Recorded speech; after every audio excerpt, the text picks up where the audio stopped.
2 Kings chapter 5. Now Naaman, the commander of the army of the king of Aram, was a great man in his master's sight and highly regarded, for through him the Lord had given victory to Aram. And he was a mighty man of valor, but he was a leper. At this time the Arameans had gone out in bands and had taken a young girl from the land of Israel, and she was serving Naaman's wife. She said to her mistress, "If only my master would go to the prophet who is in Samaria, he would cure him of his leprosy." And Naaman went and told his master what the girl from the land of Israel had said. "Go now," said the king of Aram, "and I will send you with a letter to the king of Israel." So Naaman departed, taking with him 10 talents of silver, 6,000 shekels of gold, and 10 sets of clothing. And the letter that he took to the king of Israel stated, "With this letter I am sending my servant Naaman, so that you may cure him of his leprosy." When the king of Israel read the letter, he tore his clothes and asked, "Am I God, killing and giving life, that this man expects me to cure a leper? Surely you can see that he is seeking a quarrel with me." Now when Elisha the man of God heard that the king of Israel had torn his clothes, he sent a message to the king. "Why have you torn your clothes? Please let the man come to me, and he will know that there is a prophet in Israel."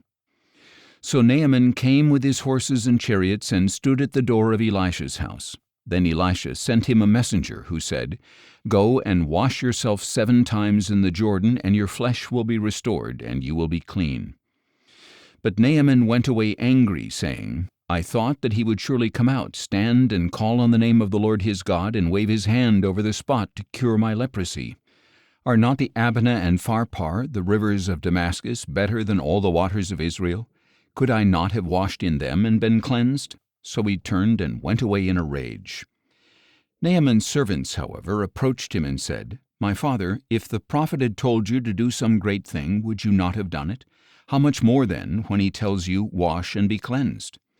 So Naaman went down and dipped himself in the Jordan 7 times, according to the word of the man of God, and his flesh was restored and became like that of a little child, and he was clean.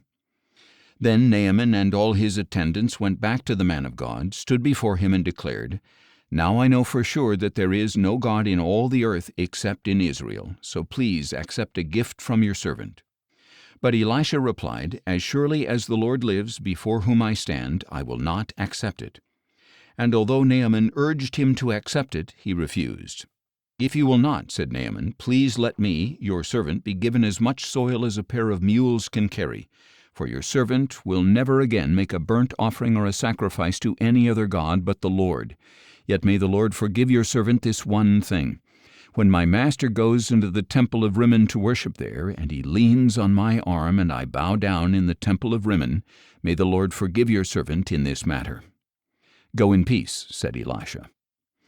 But after Naaman had traveled a short distance, Gehazi, the servant of Elisha the man of God, said, "Look, my master has spared this Aramean, Naaman, while not accepting what he brought.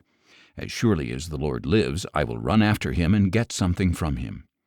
So Gehazi pursued Naaman, and when Naaman saw him running toward him, he got down from the chariot to meet him and asked, "Is everything all right?"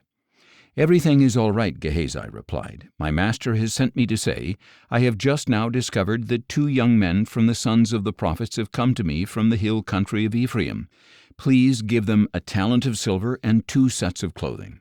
But Naaman insisted, "Please take 2 talents, and he urged Gehazi to accept them. Then he tied up 2 talents of silver in 2 bags, along with 2 sets of clothing, and gave them to 2 of his servants, who carried them ahead of Gehazi. When Gehazi came to the hill, he took the gifts from the servants and stored them in the house. Then he dismissed the men, and they departed.